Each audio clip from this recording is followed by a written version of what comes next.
Identitas pemilik mobil mewah Porsche yang menabrak belakang truk di tol dalam kota menjadi misteri. Pengemudi mobil tersebut diketahui tewas dalam kecelakaan. Kendaraan berplat BE 8124ACU itu dikemudikan oleh TP usia 31 tahun. Namun saat dicek di web Samsat Jakarta, muncul kejanggalan mengenai data mobil Porsche Cayman itu. Dilansir dari tribunnews.bogor.com, data dan alamat pemilik disamarkan menggunakan huruf X. Hanya tertera merek Porsche Cayman 2.9AT, warna abu-abu metalik dengan bahan bakar bensin 2.893 cc. Nilai jual mobil Porsche ini seharga 890 juta rupiah, sedangkan statusnya tertera nopol sudah dijual. Tahun pembuatan mobil adalah 2011. Masa berlaku STNK 10 April 2028, sedangkan jatuh tempo pajak 10 April 2024. Namun tak tertulis denda yang diberlakukan.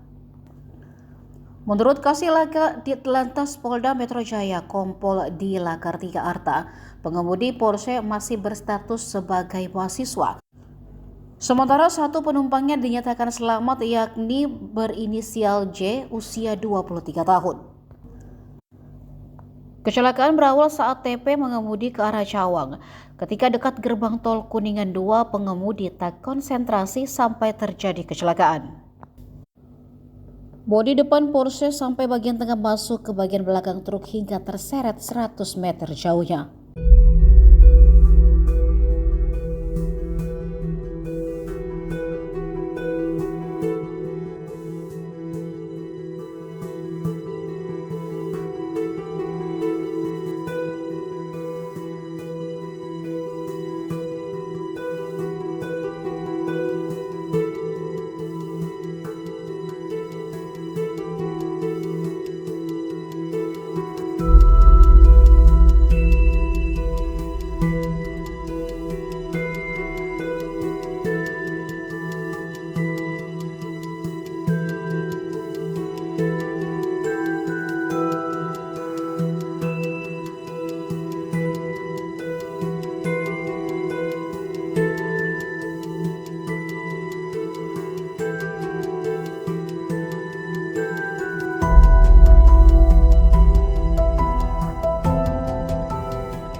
Download Tribun X sekarang, menghadirkan lokal menjadi Indonesia.